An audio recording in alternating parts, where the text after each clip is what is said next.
All right, let's turn now to the aftermath of Monday's tragic school shooting in Madison, Wisconsin.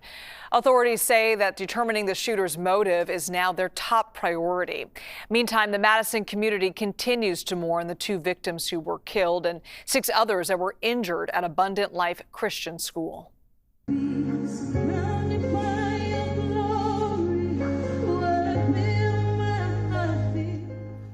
A crowd of several hundred people gathered for a vigil outside the Wisconsin state capitol yesterday. They were standing close together there in the cold as they listened to the singers. They were bonded together by their joined grief. We bring in Anna Schecter now, CBS News senior coordinating producer for the Crime and Public Safety Unit. Welcome, Anna. Thank you for being with us. I want to first talk about the court records unveiling new details about the 15-year-old girl who carried out this shooting, allegedly. What stands out to you here, and how can that help authorities in their investigation? Well, it's a good question, Liz. We have obtained the divorce records from her parents that show a custody arrangement where she was moving back and forth every couple of days between parents, that she was enrolled in therapy. But I want to caution everyone to be careful about this because so many kids live in a sort of a arrangement like this between parents. But it is interesting that the parents married in 2011, a couple of years after she was born, then divorced in 2014. They remarried in 2017 and then filed for divorce in 2020.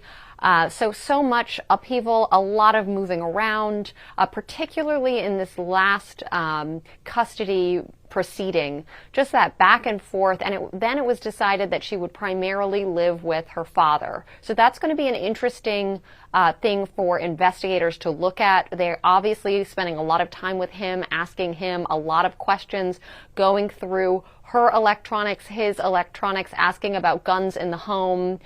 This is the focus right now, what investigators are drilling down on, I am sure, Liz. And so that those court documents are revealing in that sense to give us a window into her life, but also who was caring for her, who was the primary adult in her life. And just remember for our viewers, she had just turned 15 last month on November 9th. So this is a very young girl. So interviewing the parents and other adults around her, that's key right now for investigators.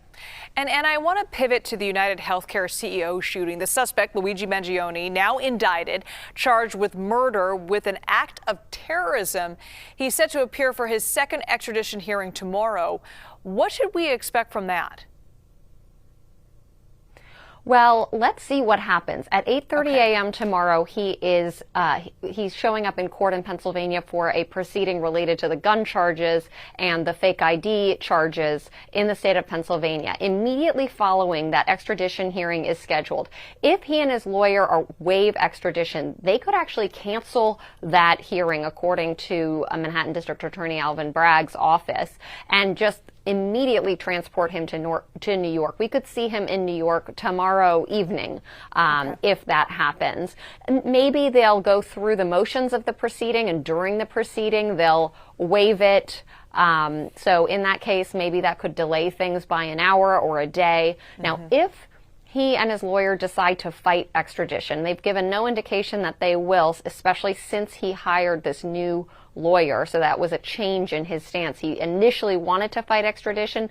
Then once he hired a new lawyer this past Saturday who has extensive experience working in the very district attorney's office that is prosecuting his case, it appears that he has made indications he would waive extradition, which would make things move a little bit more smoothly. If he fights it, which would be unexpected, that could delay things by about 3 or 4 weeks. What would happen is New York Governor Kathy Hochul has to petition Pennsylvania Governor Shapiro.